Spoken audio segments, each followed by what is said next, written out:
Hello everyone, स्वागत है आप सभी का आज की इस वीडियो में। आज हम 10th class 11 chapter area related to circles की एक्सरसाइज 11.1 का 10th क्वेश्चन सॉल्व करेंगे। An umbrella has 8 ribs which are equally spaced. एक अम्ब्रेला है जिसमें 8 रिब्स लगे हुए हैं। 8 रिब्स मीन्स इस तरह की एक ताना लगा हुआ है। ये जो वायर का स्ट्रक्चर होता है इसे रिब्स बोलते हैं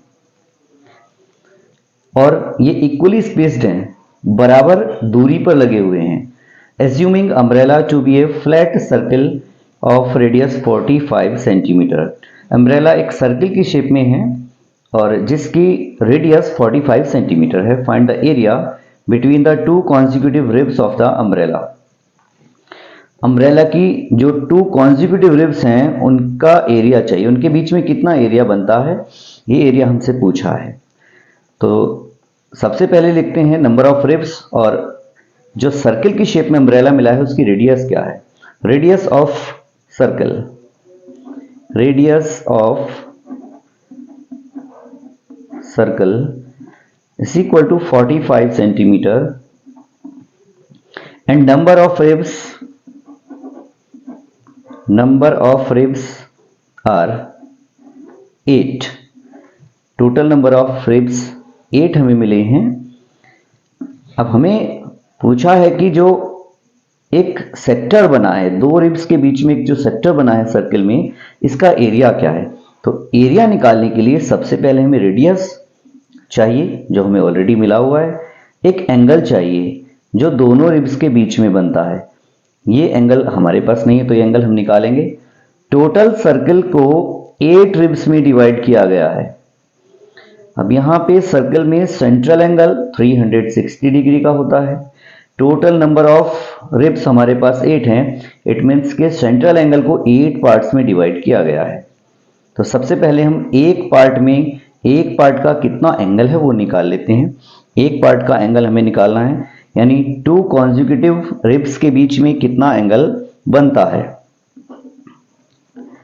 angle between two consecutive ribs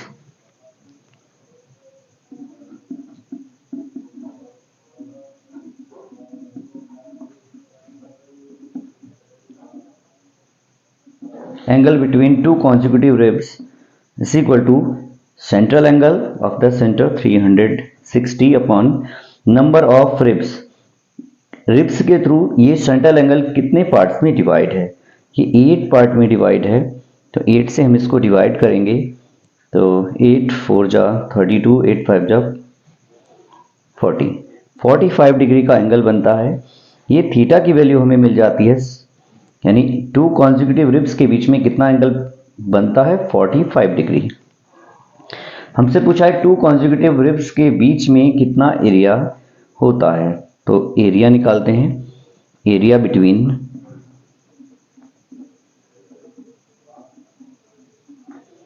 to consecutive ribs,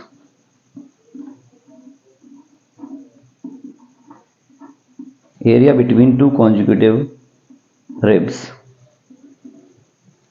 to consecutive ribs, दो रिब्स के बीच में जो एरिया है उसे हम सेक्टर बोलेंगे। इट मीन्स कि हमें सर्कल का सेक्टर का एरिया निकालना है। Theta upon 360 multiply by pi r square. Value put करेंगे यहाँ पे। थीटा की वैल्यू अभी हमें मिली है।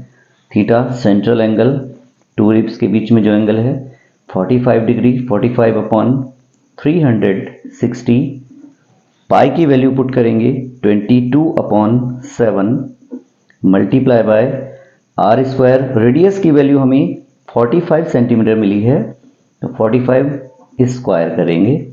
45 से 360 को डिवाइड करेंगे, ये 8 टाइम कैंसिल आउट हो जाएगा। 8 को 2 से डिवाइड करेंगे, 2 4 जा 8 आएगा and 22 also 11 time cancel out. अब हमारे पास जो रिमेनिंग वैल्यूज हैं उनको हम लिख लेते हैं पहले। 11 मल्टीप्लाई बाय 45 स्क्वायर है तो 45 को हम 2 बार लिख लेंगे अपॉन यहाँ से 4 बचता है और यहाँ से 7 हमें मिलता है। 11/4 7 जा 28। 45 से 45 का मल्टीप्लाई करेंगे, ये 2025 हमें मिल जाएगा। अब 11 और 2025 का मल्टीप्लाई करते हैं। 11 5 जा 55, कैरी 5, 11 2 जा 22, 5 27, कैरी 2, 0 2 आ जाएगा। 11 2 जा 22/28 सेंटीमीटर स्क्वायर एरिया है, तो इसको हम सेंटीमीटर स्क्वायर में लिखेंगे।